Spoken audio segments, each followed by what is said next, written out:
स्वागत है आपका हमारे इस चैनल कहानी जंक्शन पर। आज हम आपसे एक ऐसे धार्मिक अनुष्ठान के बारे में बात करने वाले हैं जो कि हमारे हिंदू सनातन धर्म में पवित्र, रहस्यमय और आध्यात्मिक दृष्टिकोण से बेहद ही गहरा है। हम बात करने वाले हैं पुत्र कामेष्टि यज्ञ की। वह दिव्य अनुष्ठान जिसके फलस्वरूप इस धरती पर मर्यादा पुरुषोत्तम भगवान का अवतरण हुआ। वाल्मीकि रामायण में इस यज्ञ का विस्तार से वर्णन मिलता है, परंतु इसके पीछे जो रहस्य है वो बहुत ही कम लोग जान पाते हैं। आइए हम उसी रहस्य के बारे में जानते हैं। पुत्र कामेष्टि यज्ञ के बारे में, किसने कराया था, क्यों हुआ था। पुत्र कामेष्टि शब्द 3 शब्दों से मिलकर बना है। पुत्र यानी संतान, काम यानी इच्छा और इष्ट यानी यज्ञ, अर्थात वह यज्ञ जो संतान प्राप्ति की गहरी इच्छा से किया जाता है। परंतु यह यज्ञ केवल एक साधारण धार्मिक कर्मकांड नहीं था, बल्कि यह एक दिव्य आवाहन था जो ईश्वर को इस सृष्टि में प्रकट होने का एक पवित्र निमंत्रण था। त्रेता युग में अयोध्या के महाराज दशरथ एक महान प्रतापी और धर्मपरायण राजा थे। उनकी 3 रानियां थी, कौशल्या, कैकेयी, सुमित्रा। वर्षों तक राज्य करने के बाद भी जब उन्हें कोई संतान प्राप्ति नहीं हुई, यह बात उनके हृदय को भीतर से तोड़ रही थी। परंतु बिना पुत्र के रघुवंश का गौरवशाली नाम आगे नहीं बढ़ सकता था और पितरों का उद्धार भी नहीं हो सकता था। एक दिन व्याकुल होकर वे अपने कुल गुरु महर्षि वशिष्ठ के समक्ष अपनी पीड़ा रखी। महर्षि वशिष्ठ ने उन्हें बताया कि इस संकट का एकमात्र साधन है पुत्र कामेष्टि यज्ञ, और इस यज्ञ को संपन्न कराने में केवल एक ही ऋषि सक्षम है, महर्षि ऋषि श्रृंग।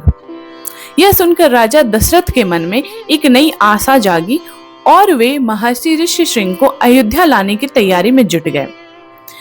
महर्षि ऋषि श्रृंग एक अद्वितीय तपस्वी थे। वे महर्षि विभांडक के पुत्र थे और उनका जन्म ही असाधारण परिस्थितियों में हुआ था।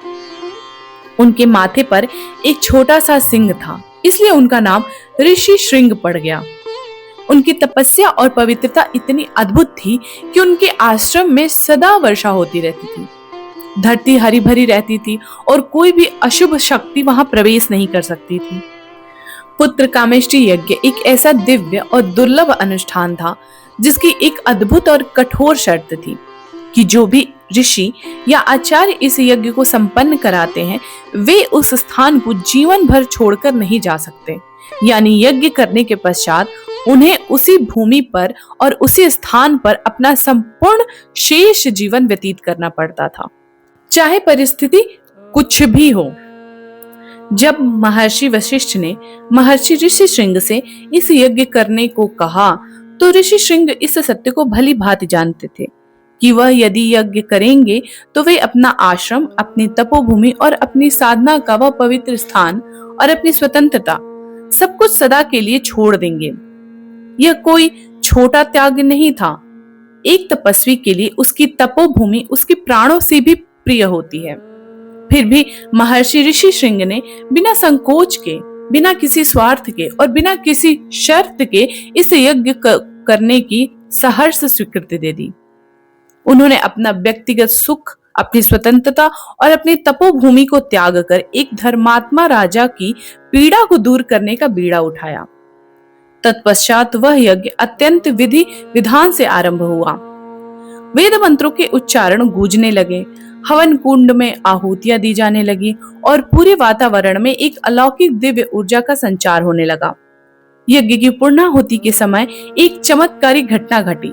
हवन कुंड से एक दिव्य पुरुष प्रकट हुआ और जिसने एक सोने का पात्र देकर राजा दशरथ को कहा कि हे राजन, यह पायस आपकी रानी के लिए है।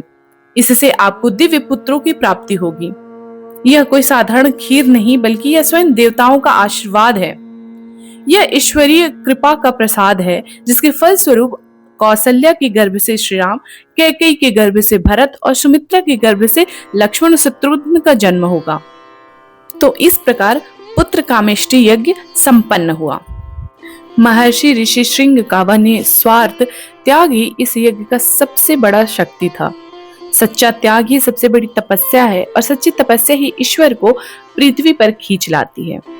पुत्र कामेष्टि यज्ञ केवल एक धार्मिक अनुष्ठान ही नहीं बल्कि यह आस्था, त्याग और ईश्वरीय कृपा का एक अनुपम संगम है। इसी यज्ञ के फलस्वरूप इस संसार को भगवान श्री राम मिले और धर्म की पुनः स्थापना हुई। यह वीडियो अगर आपको अच्छी लगी तो लाइक करें, सब्सक्राइब करें और मिलते हैं फिर हम अगले नए सीरीज में। धन्यवाद।